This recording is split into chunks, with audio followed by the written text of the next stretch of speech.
Hi, welcome to Sreelu's kitchen hub. ఈరోజు కరకరలాడే ఆలు ఫ్రై చేసుకుందామా?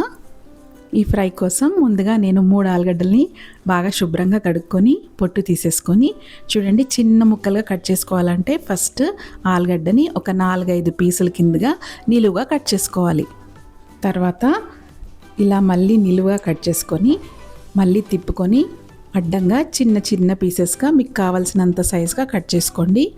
ఎంత చిన్నగా వీలైతే అంత చిన్నగా కట్ చేసుకుంటే ఏంటంటే చాలా బాగా ఫ్రై అవుతాయి అన్నమాట.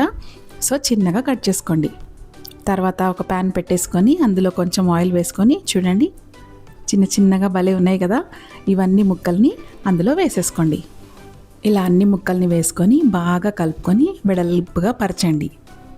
ఆలుగడ్డలు కొంచెం వేగిన తర్వాత పసుపు వేసుకొని అందులో సరిపడా ఉప్పు వేసుకొని బాగా కలుపుకొని ఇప్పుడు మూత పెట్టాలి. ముందంతా మూత పెట్టకూడదండి, మూత లేకుండానే కలుపుకోవాలి. పసుపు ఉప్పు వేసుకున్న తర్వాత మాత్రమే మూత పెట్టి ఉడికించాలి. ఫ్రై అంతా కూడా మూత పెట్టి ఉడికిస్తే ఏంటంటే మెత్తగా అయిపోతుందండి. సో మూత లేకుండానే ఉడికించాలి. మనకు స్పూన్తో గుచ్చి చూస్తే తెలుస్తుంది కదండి ఉడికిందని. అలా కట్ చేసి చూసిన తర్వాత ఉడికిందంటే మీకు రుచికి సరిపడా కారం వేసుకొని ఇలా బాగా కలపండి. ఈ వేగడం అంతా కూడా స్టవ్ సిమ్లోనే పెట్టి వేయించుకోవాలి. ఒకవేళ మీకు ఆలు మెత్తగా ఉండాలి అనుకుంటే టోటల్ ప్రాసెస్ అంతా కూడా మూత పెట్టి చేసుకోండి. ఒకవేళ కరకరలాడుతూ కావాలనుకుంటే మాత్రం మూత అస్సలు పెట్టకండి.